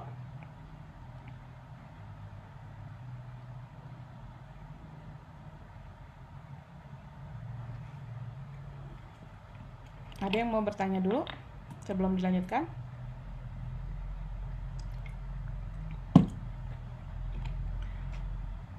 Kalau enggak, kita lanjutkan ya. Jadi contoh ya untuk yang ZNO. Nah, ini hitung-hitungannya. Kemudian, nah ini. Jadi sampai dibuat vapor, ada sistem vapor pressure ya. Jadi di ini nama sistemnya adalah apa namanya? Ini ya, predominance diagram.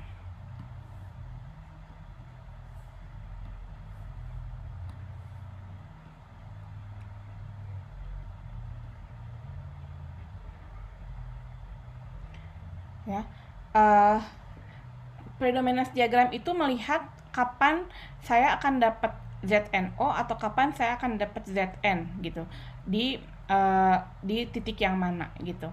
Jadi misalkan ini ada line B ya, kalau misalkan saya ada di sini, tekanan saya misalnya ada di sini, saya punya tekanan Zn-nya misalkan 10⁻⁻1, sementara O2-nya itu sangat kecil sekali gitu ya. Maka saya akan di sini saya akan jadi Zn gitu. Tapi kalau misalkan kondisi kondisi room temperatur seperti biasa ya, misalnya kondisi room temperatur berarti ini log PO2-nya 0, berarti mungkin kalau misalkan lognya nggak -1 ya, mungkin kira-kira segini lah ya, misalkan di sini nih room temperatur. Terus saya nggak punya Zn juga, saya nggak punya Zn sama sekali misalkan ya, di sini misalkan. Nah, maka si Zn-nya ini, ZNO-nya ini ya tetap aja dia akan jadi ZNO, dia nggak akan berubah jadi Zn gitu. Jadi intinya dari sini ini lebih ke ngegambar sih ya, lebih detail untuk kalau di sini bisa dipetakan kira-kira kalau di temperatur tertentu ini saya gimana nih ceritanya gitu. Misalkan kalau saya mau di temperatur 1600, kalau saya mau dapat Zn, berarti tekanan Zn saya misalnya harus di atas 10⁻⁻1, misalkan di sini, di titik sini. Kemudian misalnya PCO2-nya maksimal hanya 10⁻⁻6 misalnya. Baru saya akan bisa dapat di atas line PB, saya akan bisa dapat Zn di sini. Sementara di sini saya akan dapat ZNO. Jadi itu adalah bentuk timbangan dan dia bisa memprediksi kapan kita akan dapat apakah dia visible untuk dapat Zn atau tidak gitu. Ya, jadi knowing activity of Zn dan ZNO pada reaction temperature, kita akan bisa hitung berapa vapor dari Zn dan ZNO. Kemudian kita bisa ngitung total vapor lah kira-kira seperti. Oke, ya itu contoh untuk vapor separation. Nah, equilibrium vapor pressure itu merupakan driving force untuk memisahkan logam-logam vapor. Jadi kalau kita punya ini juga digunakan di recycling ya. Ini untuk digunakan di misalkan recycling of metal atau dari logam-logam ya, seperti pakai pyrometallurgy, itu kita lihat seberapa mana yang jauh lebih cepat menguap, mana yang belum menguap. Nah, itu kita pisahkan secara pemisahan selektif gitu. Contohnya ini di berikutnya ada equilibrium dari logam, metal oxide atau sulfide, chloride dan fluoride. Jadi ini adalah keseimbangan dari uapnya ya, si uapnya. Nah, oke. Jadi misalkan contohnya ini. Ini adalah tekanan uap secara timbangan untuk logam ya, untuk logam. Yang paling mudah menguap yang mana? Ini ya, raksa ya. Raksa 200 aja dia udah tinggi banget. 10 pangkat 0 itu kan berarti artinya 1 ya. Gitu. Kalau di sini misalkan ini bacanya berarti ini sama dengan 10 pangkat min 1. Berarti 0,1 ATM gitu. Ini logam ya yang masuk penelitian saya nih dengan Saiful dengan dengan Raihan K ya. Metal kalium nih. Kalium nih jadi problem di biomasa karena kaliumnya banyak sehingga dia di temperatur berapa ya? Temperatur 500 tuh udah 1 ATM, artinya dia udah nguap gitu. Jadi dia nggak akan lagi ada di fase solid tapi dia udah nguap gitu. Sementara dia nguap, nanti dia nempel-nempel di pinggir-pinggirnya boiler kaliumnya, dan kaliumnya kan korosif. Jadi dia akan bikin slagging dan fouling. Sementara dan bikin koefisien perpindahan panasnya di boiler jadi jelek, alatnya jadi kurang efektif, dan jadi bikin problem. Makanya di pabrik sawit itu dia nggak pakai TKKS untuk ngebakar karena TKKS ini jauh banyak banget kaliumnya. Di abunya itu 50% K2O, jadi dia bisa nguap gitu. Kemudian ini ada kadmium, misalkan ada seng, kemudian ada PB, kemudian ada Mg, ada PB, kemudian yang ini ada Fe gitu. Jadi cara bacanya cara bacanya ini ke ini ya, cara vertikal. Ini ya, cara vertikal kita kasih garis. Nah, misalkan di temperatur 1000 misalnya. Nah, kita cara bacanya adalah vertikal.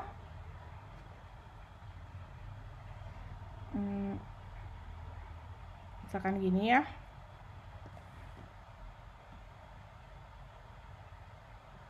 Nah, misalkan caranya vertikal begini. Coba di sini berapa tekanan uap dari magnesium? Dia sekitar lebih dari 0,1 ya. Kalian bacanya nanti cara baca logaritmik, ada yang tahu? Masih ingat? Kalian baca ke sana, terus ke sini. Nah, kalian baca di sebelah sini, tadi dari titik yang tadi di sini ya. Nah, ini tarik. Nah, ini kalian baca misalkan 10 pangkat minus 0,5. Ya udah cari aja berapa 10 pangkat minus 0,5. Sekitar 0,6-an ya kira-kira ya, gitu.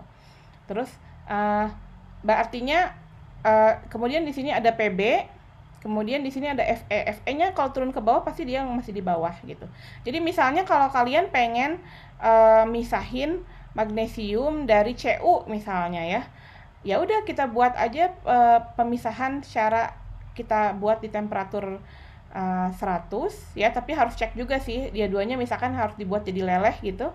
Kemudian magnesiumnya dia akan nguap, sementara mungkin logam-logam yang belum menguap dia akan tetap di fase cairnya gitu. Itu salah satu cara untuk memisahkan satu logam dari ke yang lainnya dengan cara pemisahan selektif. Ini juga yang digunakan untuk recycle ya. Tadi kan recycle itu biasanya campuran-campuran logam. Ada Cu, ada Mg, ada Al, ada Fe, ada platinum, ada yang lain. Nah, itu dilihat seberapa gampang menguap gitu ya. Ini juga ada siapa ya? Ada Fahri ya. Kalau yang Fahri itu Fahri ikut kuliah ini nggak sih? Iya, ikut ya? Oh, ikut, Bu. Kamu harus bisa jelasin ke saya dong, ke kita dong ya. Kamu bukannya ini ya penelitiannya ya? Oh iya, Bu. Ya, kali kamu mau misahin macam-macam kan? Ada nikel, ada litium, ada apa lagi? Mangan, kobalt gitu. Nah, ada mangan, ada kobalt gitu ya. Nah, salah satu caranya ini basic kalau kita mau pisahkan secara logamnya, ini kita harus lihat dulu seperti ini gitu. Tapi nanti tanya lagi, Bu, tapi kan pasti nanti ada pengotor dong. Nah, iya betul, pengotor. Nah, tapi seberapa dia bisa murninya, nah itulah gunanya seperti prinsip separasi ya. Ada berapa tahap, mungkin ada beberapa tahap pemisahan gitu. Oke, nanti kita lihat penelitian-penelitiannya Fahri apakah udah jadi. Kalau sudah nanti kita bisa ngisi kuliah ini ya. Jadi nggak kita bisa nge-recycle baterai litiumnya itu ya. Oke, saya lanjutkan ya. Ini contoh lagi tentang metal oxide sama sulfida ya. Metal oksida sama sulfida kalau kita lihat sendiri, lihat temperaturnya di sini. Kan yang 10 pangkat 0 tuh yang ini kan ini ya, yang 1 atm. Nah, kalau kalian lihat oksida-oksida ini tuh rata-rata daerah sini. Ya, 1000-an ke atas. Artinya di temperatur biasa itu dia jarang, kecuali PB ya, kecuali PBO atau misalkan molybdenum atau segala macam. Tapi ya untuk yang tinggi itu baru temperatur tinggi banget baru dia mulai naik gitu ya. Jadi artinya kalau mau bikin uap dalam fase oksida itu jarang biasanya. Begitu juga dengan sulfida. Kalau sulfida ZNS, kemudian apa ya PBS, ini temperaturnya baru tinggi banget. Kalau di sini dia ada tapi dia kecil sekali tekanan uapnya, hampir nggak ada ya, 10 pangkat minus 14. Nah, tekanan uap yang tinggi itu biasanya ada di klorida ya, klorida sama fluorida. Nah, lihat ini. Kalau di sini kalau kita lihat, kalau kita buat logam klorida, kita buat misalkan kita klorinasi namanya, satu logam kita klorinasi jadi klorida. Ini dia kalau kita lihat ya temperatur 100-200 aja udah banyak nih. Nah, bahkan KCl gitu kan, KCl aja udah naik nih, udah mulai naik ke atas di sini, terus 500-600 tuh udah penuh banyak gitu. Makanya ada rute-rute yang sengaja si logam oksida itu dibuat jadi fluorida atau jadi klorida. Jadi namanya kita sebut namanya halide metallurgy. Atau benar-benar namanya chloride metallurgy ya. Jadi sengaja membuat logam yang oksida yang susah itu jadi klorida. Nanti saya kasih contoh, ada contohnya yaitu tentang titanium. Kenapa titanium susah banget dijadikan oksida, direduksi secara oksida, maka dibuat jadi klorida. Nah, ini contoh ya titanium. Oke. Nah, titanium ini adalah intermediate product. Jadi titanium itu saya pengen ditambah dengan C, itu jadi Ti ditambah CO misalkan ya. Kita coba lihat diagram Ellingham lagi.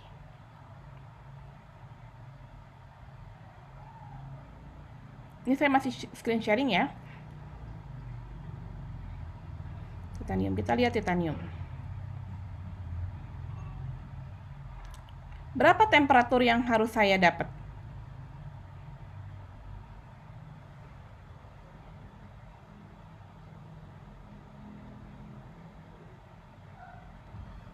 Coba, kalau lihat dari sini. Saya coba screenshot lagi ya, biar kita sama-sama bisa lihat ya.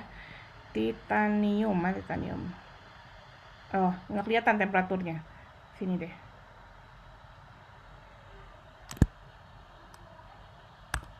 Oke ya, saya balikin lagi ke sini. Kita gambar lagi.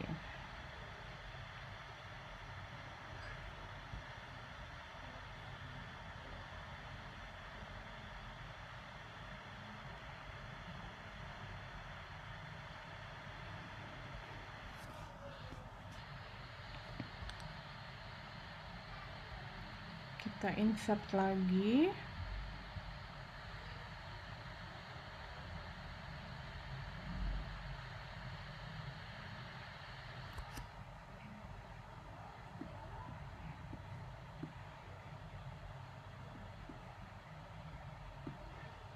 Oke. Kita cari titanium ada di mana?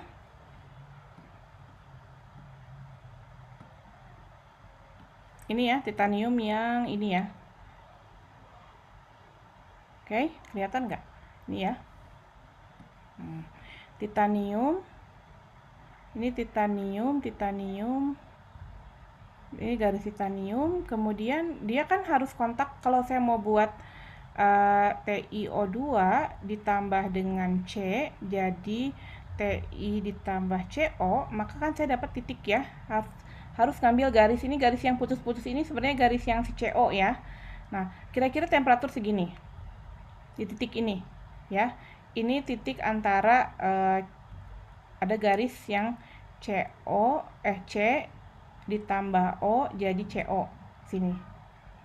Titik ini ya. Temperaturnya berapa? Kita coba lihat ke bawah. Kita lihat ke bawah, ke sini. Berapa ini temperaturnya? 1650. Nah, 1650 atau 1670 ya. T-nya itu 1670. Artinya, saya harus mempersiapkan reaktor dengan temperaturnya 1670. Ya, kayak gini gitu. Bisa terjadi nggak? Nah, ini diagram Ellingham cuman dia ngelihat satu reaksi aja. Ada juga reaksi-reaksi yang lain sebenarnya yang ternyata nggak masuk di diagram Ellingham. Seperti misalkan ada jadi TiOC atau misalkan dengan reaksi-reaksi samping lain gitu ya. Maka rute ini nggak disukai ya. Karena sangat tinggi temperaturnya sampai 1670. Berarti kita harus sedia kira-kira reaktor sampai 1800 dan itu dia energinya buat naikin sampai situ juga bakal tinggi sekali ya. Nah, maka kalau kita lihat lagi ke sini. Nah, kita lihat di sini. Berapa vapor pressure atau tekanan uap dari TiCl4? Ada nggak? TiCl mana? Ini TiCl ya. Nah, ini TiCl. Nah, kalau kita lihat di sini ingin tahu berapa satu, saya gambar yang 1% ya. Oh, ini udah 1% ya. Sorry, udah di sini tuh di titik paling atas ini udah 1 ATM ya, atau 10 pangkat minus 1 ATM. 10 pangkat 0 ya ATM. Jadi udah 1 ATM yang paling atas gitu. Dia bisa mencapai 1 ATM TiCl ya, yang mengandung Cl. Mungkin aslinya sih nanti TiCl4, tapi mungkin kira-kira lihat aja yang mirip-mirip ya TiCl. Dia itu sekitar temperatur berapa nih yang ke bawah? 600 700 ya, sekitar 600 sampai 700. Nah, mending mana saya melakukan reaktor di 1700 atau reaktor di 700 derajat? Saya lebih senang mau yang 600-700 karena lebih gampang menyediakan energinya gitu. Maka yang terjadi untuk titanium, kita kembali lagi ke sini. Nah, untuk titanium itu kita jadikan titanium TiCl4 itu jadi intermediate product dari TiCl2. Jadi dari TiO2 itu sengaja dibuat jadi TiCl4. Jadi yang ini nggak jadi, saya nggak suka. Nah, yang saya lakukan adalah TiO2 itu jadi TiCl4. Gimana caranya? Dalam fasa gas ya. Kemudian ini adalah masih fasa padat, solid ya. Kemudian ini saya tambahkan gas klor. Gampang nggak dapat gas klorida? Ayo orang teknik kimia, gampang nggak dapat gas klorida? Oh, elektrolisis NaCl, Bu. Iya betul ya. Jadi kalau kita orang teknik kimia harus mikir ada nggak gitu ya reaktannya. Kalau reaktannya ada berarti kita bisa lakukan itu. Berarti ini bisa diambil dari NaCl ya. Berarti ntar kita di sana bikin elektrolisis NaCl biar kita dapat supply Cl-nya yang banyak.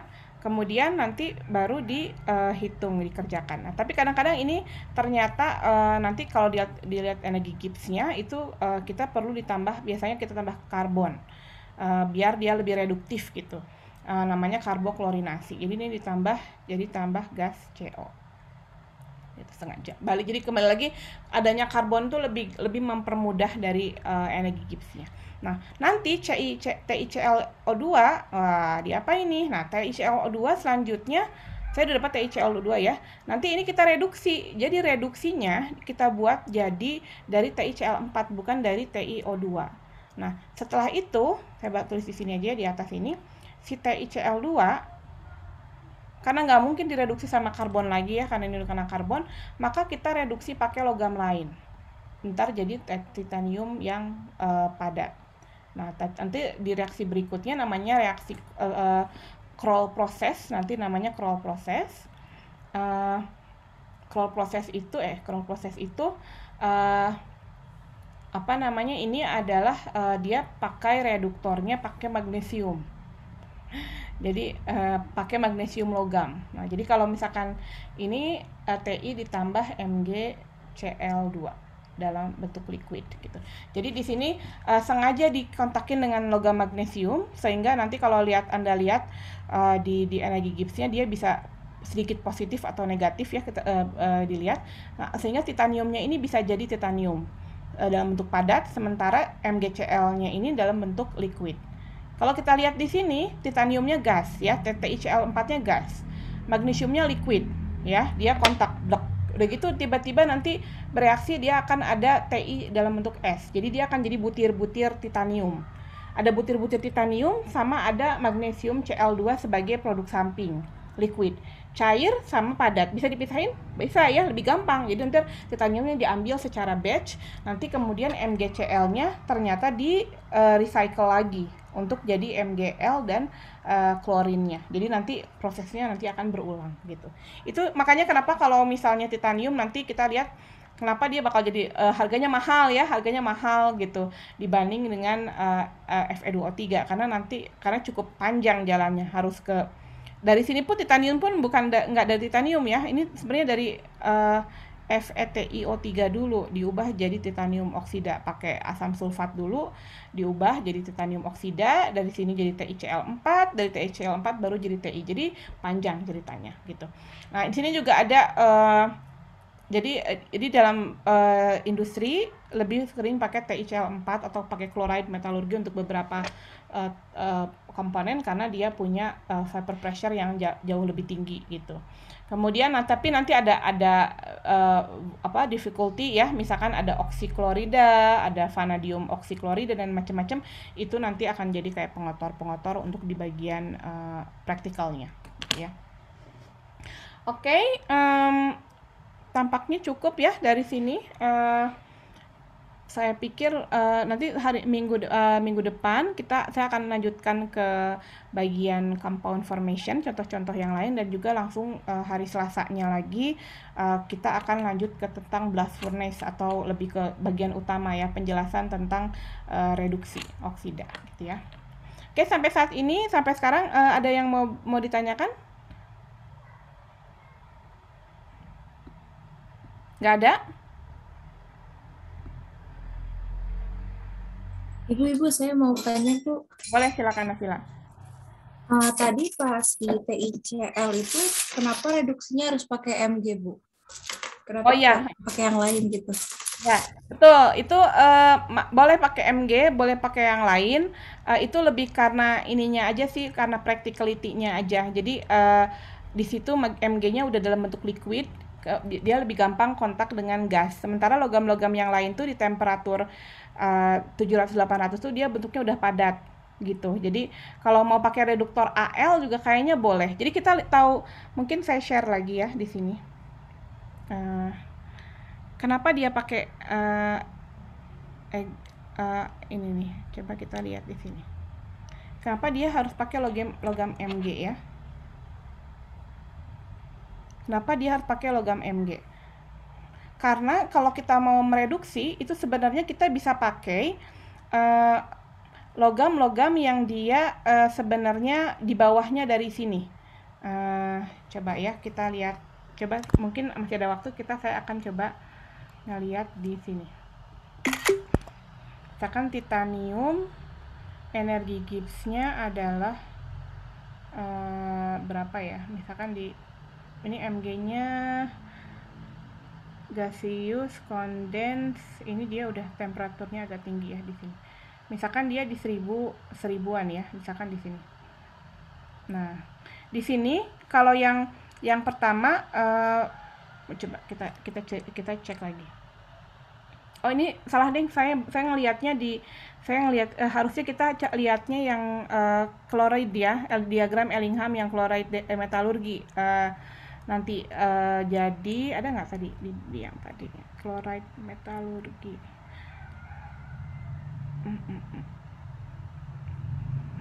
Sebentar, saya cari satu buku yang Vignes thickness dia punya nggak ya?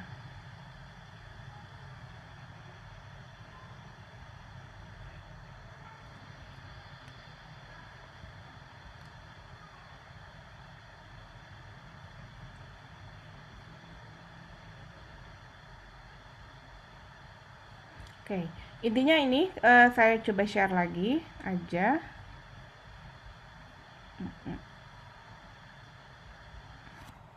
Nah, jadi kenapa tadi pertanyaannya Nafila tadi, bagus pertanyaannya. Kenapa? Oke, kenapa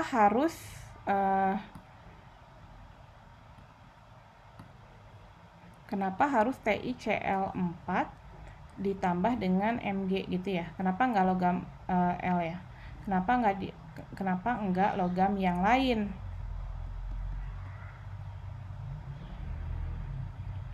Ditambah dengan Mg Cl 2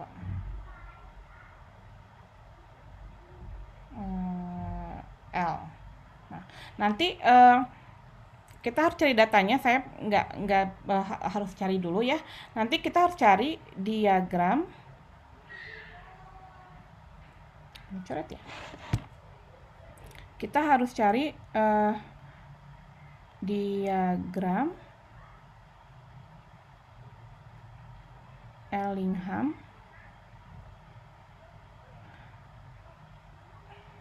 tiba-tiba ini hilang ya, sebentar diganti dulu. Kita cari diagram Ellingham untuk chloride. Jadi tadi tulisannya nggak enak kan, chloride. Kalau tadi kan diagram Ellinghamnya buat oksida ya tadi ya. Tadi diagramnya buat oksida. Kalau kita cari nanti yang diagram untuk klorida, jadi ada TI jadi TICL misalnya, kemudian Mg jadi MgCl2, terus lihat mana yang lebih stabil gitu. Nanti kita bisa lihat di sana, sepertinya yang magnesium ini dia jauh lebih stabil sebagai MgCl2 dibanding yang Ti gitu. Sehingga nanti Ti-nya akan lebih tereduksi jadi Ti daripada TiCl4 gitu. Tapi nanti harus dilihat dulu kita cari dulu mana yang diagram Ellingham untuk yang klorida. Nah, jadi kalau misalkan ada diagram Ellingham kan kayak gini ya. Ada A Cl misalnya sama B Cl.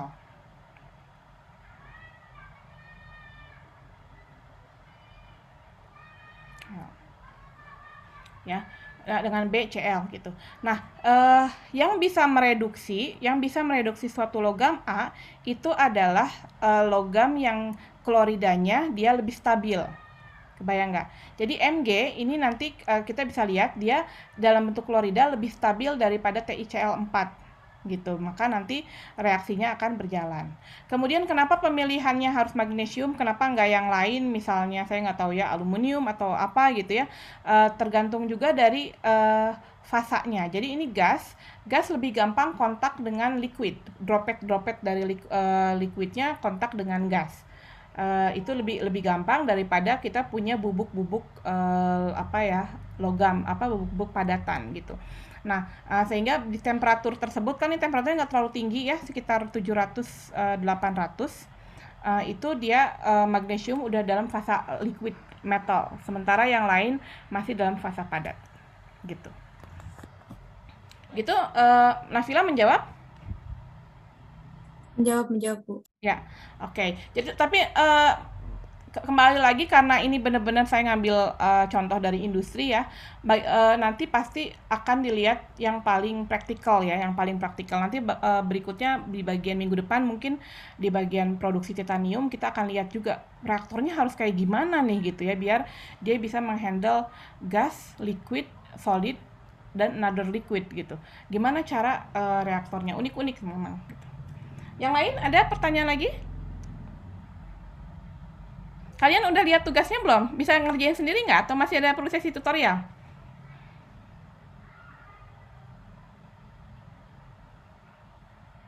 Untuk deadline ini jadi 2 minggu kan ya, Mbak? Ya. Kalau enggak nanti minggu depan kayaknya saya akan masuk ke metal production. Nanti di situ juga akan dijelasin lagi diagram Ellingham yang banyak ya. Jadi termasuk mungkin sneak peek dari jawaban si soal itu. Nanti habis ini saya updatein ya biar bisa 2 minggu ya tugasnya. Oke, kalau gitu cukup dulu sekian. Saya